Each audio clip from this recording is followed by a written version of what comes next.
हम आपके लिए एक और विशेष न्यूज पर न्यूज सेगमेंट लेकर आ रहे हैं, क्योंकि चर्चाओं में है आईडीएफसी फर्स्ट बैंक और आईडीएफसी लिमिटेड दोनों के बीच हो चुका है मर्जर। और इस मर्जर पर बातचीत करने के लिए आईडीएफसी फर्स्ट बैंक के एमडी और सीईओ वी वैद्यनाथन सर हमारे साथ कार्यक्रम में हो रहे हैं शामिल।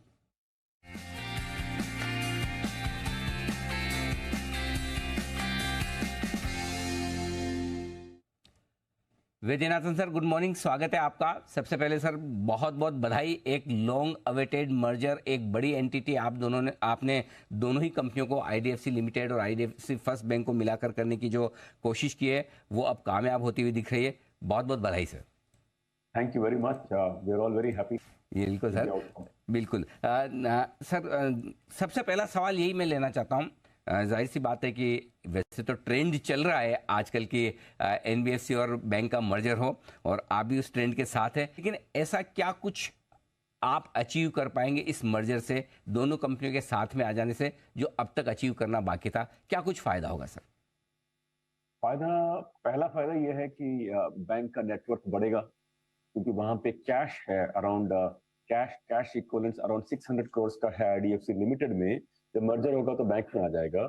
और दूसरा है कि क्योंकि हम 266 करोड़ शेयर्स कैंसिल कर रहे हैं, लेकिन 248 करोड़ मतलब उससे कम 16 करोड़ शेयर कम इश्यू करेंगे, उससे एक बुक वैल्यू पर शेयर बढ़ता है।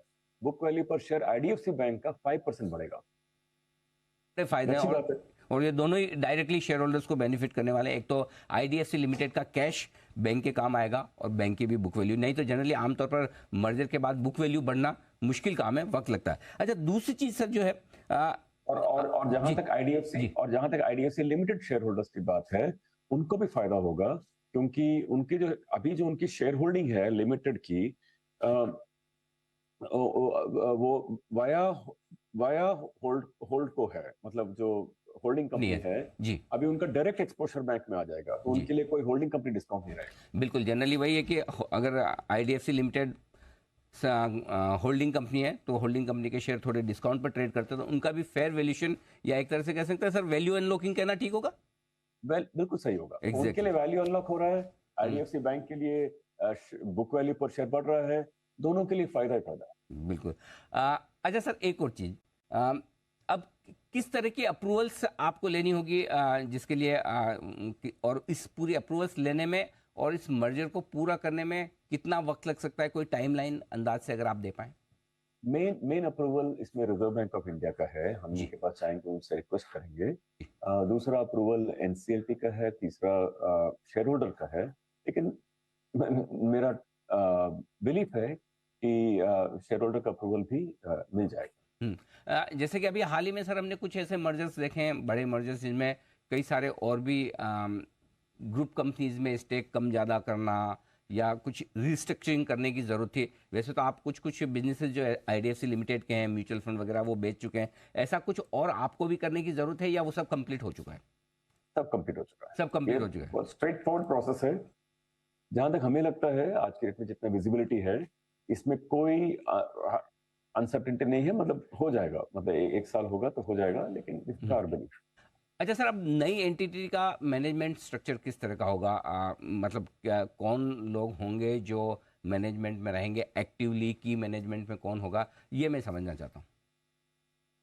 सवाल अच्छा है, लेकिन जो बैंक का जो टीम है, जो बिजनेस है, तो मेन बिजनेस जो हो रहा है बैंक में ही हो रहा है जी। लिमिटेड में पहले एएमसी था, वो बिक चुका है। लिमिटेड में कोई बिजनेस है नहीं, तो देयरफॉर इसके मर्जर के कारण बैंक के ऑपरेशंस में कोई भी फर्क नहीं आएगा। बिजनेस एज यूजुअल, लाइक जैसे कल था वो आज है, वो कल रहेगा, इज नो चेंज। तो सर सेम ऐसे ही हो जाएगा कि जहां जहां आईडीएफसी लिमिटेड के बोर्ड है, वो बाद में जब मर्जर कंप्लीट होगा वो आईडीएफसी फर्स्ट बैंक का बोर्ड हो गया, राइट सर? फाइनल एंटिटी जो रहेगी IDFC first bank, correct sir? Final entity IDFC first bank रहेगी, और उनके पास कोई ज्यादा ब्रांचेस भी नहीं है, क्योंकि वो प्रैक्टिकली होल्डिंग कंपनी है। देखिए, आप ऐसे समझिए इसको, जैसे एक कंपनी है आईडीएफसी लिमिटेड, उसमें कोई बिजनेस नहीं है, सिर्फ उसने 40% बैंक का होल्डिंग कर रखा है, तो इसलिए वहां पे ज्यादा बिजनेस भी नहीं है, ब्रांच भी नहीं है, कुछ नहीं है। तो आप ये मत एक्सपेक्ट कीजिए कि वहां से कुछ बिजनेस आ जाएगा या ब्रांच आ जाएंगे, ऐसा कुछ नहीं है। लेकिन प्रोसेस सिंपल हो जाएगा, और हमारी जो बैंक की होल्डिंग बहुत डाइवर्सिफाइड हो जाएगी। एक प्रमोटर 40% नहीं होल्ड करेंगे, पब्लिक इसको होल्ड करेगी, एफआईआई को होल्ड करेगी, डीआईआई को, डोमेस्टिक इंस्टीट्यूशन होल्ड करेगी, जैसे आईसीआईसीआई है, एचडीएफसी बैंक है, इस तरह का बैंक हो जाएगा। सर एक सवाल आपके कस्टमर्स के एंगल से, आईडीएफसी फर्स्ट बैंक के कस्टमर्स पर इसका कोई असर पड़ेगा, यदि हाँ तो क्या? नहीं, कस्टमर्स पे, वो ऑपरेटिंग बिजनेस है, उस पर कोई फर्क नहीं पड़ेगा। बल्कि in the normal course of business हमारी तो कोशिश रोज यही रहती है कि कस्टमर का कैसे प्रोडक्ट्स इंप्रूव करें, प्रोसेस इंप्रूव करें, और कस्टमर की सुविधाएं इंप्रूव करें, सर्विस इंप्रूव करें, ये सब हमारी कोशिश वैसी भी रहेंगी। इससे मर्जर को कोई लेना देना नहीं है। सर आपने पहले भी कैपिटल फर्स्ट को आपने अक्वायर किया, मर्ज किया, उसके बाद एक बैंक इतना बढ़िया बनाया। अब चूंकि आप साइज में दोनों के मर्जर के बाद और बड़े हो जाएंगे, क्या इरादा है आईडीएफसी फर्स्ट बैंक का? आप ऑर्गेनिकली, इनऑर्गेनिकली किस तरह से आगे ग्रो करना चाहते हैं? बैंक का विजन क्या रहेगा अगले 3-5 साल के लिए? पिछले अगर आप साल देखेंगे तो यूर राइट, कैपिटल फर्स्ट के टाइम में 30,000 करोड़ कंपनी था, फिर आईडीएफसी बैंक के साथ मर्जर हुआ, अभी वो 1,20,000 करोड़ का रिटेल लोन बुक हो गया। तो और अब आप 2010 में देखेंगे तो 100 करोड़ का लोन बुक था, तो 100 बना 30,000 करोड़ 2018 में, अब वो अभी हो गया 1,20,000 करोड़। तो आपको दिख रहा है साफ साफ ट्रेंड कैसा है। तो मेरे हिसाब से अभी आप देखिए आईसीआईसीआई बैंक को, okay, when in 2007 ICICI Bank's loan book was 1,60,000 crores. HDFC Bank loan book touched 1,60,000 crores in 2010 और 11। अभी देखिए 12-13 साल बाद उनके लोन बुक कितनी हो गई है, 10 लाख करोड़ की हो गई, ICICI के हो गए। तो मेरे कहने का मतलब है कि इंडिया का अपॉर्चुनिटी ऐसा है, जो आज हमारा 1.6 लाख करोड़ का लोन बुक है, वैसे ही आप लॉन्ग टर्म में देखें, 10 साल बाद उठ के देखें, तो you will be quite surprised say, definitely sir, positively surprised. I am sure, और आप उस डायरेक्शन में आगे बढ़ेंगे। सर इरादा वही है कि एक उसी तरह का बड़ा उस साइज का बैंक बनाने का? देखिए इंडिया में 100%, देखिए इंडिया में जब आप नाम सुनते हैं आईसीआईसीआई बैंक, एचडीएफसी बैंक, ये वंडरफुल इंस्टीट्यूशंस हैं, एक रेस्पेक्ट है, एक इंडिया के प्राइड मैं कहूंगा इन बैंक्स को।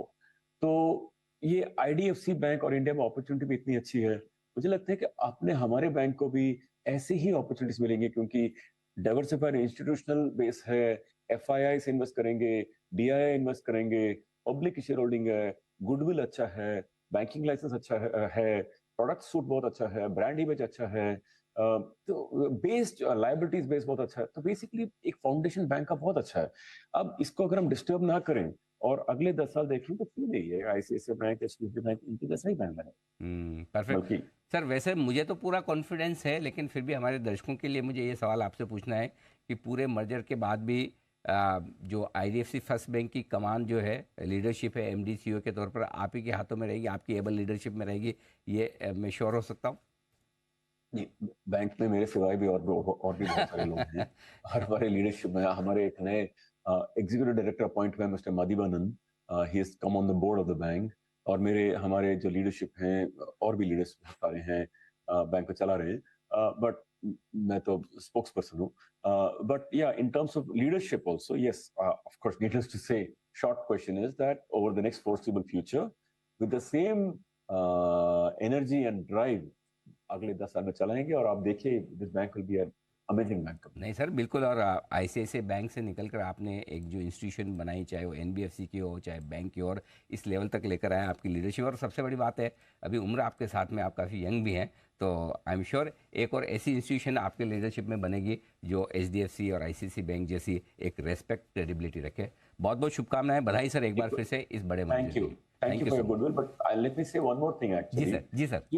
जो हमारे बैंक का जो स्पेशल चीज है एक्चुअली, वो ये है, जो शेयर होल्डिंग है पब्लिक है, अच्छी बात है, और जो हमने बात किया सब अच्छा है, लेकिन मेन थिंग इज कि हमारे बैंक का जो इमेज है of a clean ethical institution, इसके कस्टमर प्रोडक्ट्स बहुत अच्छे हैं, ये इट इज प्राइसलेस। हमें उससे बहुत एक we get satisfaction from that. अब इसी हिसाब से हमें लगता है कि अगले 8-10 साल में अगर लोन बुक हम कंपाउंड करते हैं 25, 23, 24, 25% पे 10 साल तक, तो यूल बी सरप्राइज। देखने से आप स्प्रेडशीट में जाके लोन बुक डालिए, उसको स्प्रेडशीट कंपाउंड करके देखिए, आप खुद हैरान हो जाएंगे। एब्सोल्युटली, आई एम श्योर इतनी मजबूत ग्रोथ आपको दिखेगी, और सबसे बड़ी बात ग्रोथ नहीं, ये क्वालिटी ग्रोथ होगी, जैसा वैद्यनाथन सर कह रहे हैं। ये बड़ा मैसेज है अगले 8 से 10 साल के लिए इस बैंक का विजन। सर समय समय पर फिर आपसे समय लूंगा और मुलाकात करूंगा। आज आप भी काफ़ी बिजी हैं, बड़ा दिन है बैंक के लिए। बहुत बहुत धन्यवाद सर, इस बिजी शेड्यूल में से आपने समय दिया और हमारे दर्शकों से बात की। Thank you so much sir. V Vaidyanathan sir इस बैंक और आईडीएफसी लिमिटेड के मर्जर पर अपनी राय देते हुए, बहुत ही स्ट्रॉन्ग, क्लियर कट और एग्रेसिव विजन जो कह सकते हैं बिल्कुल बैंक के मैनेजमेंट की तरफ से। आइए विदा लेने का वक्त है। हमारे सभी एक्सपर्ट से बहुत बहुत धन्यवाद। आज सुबह हम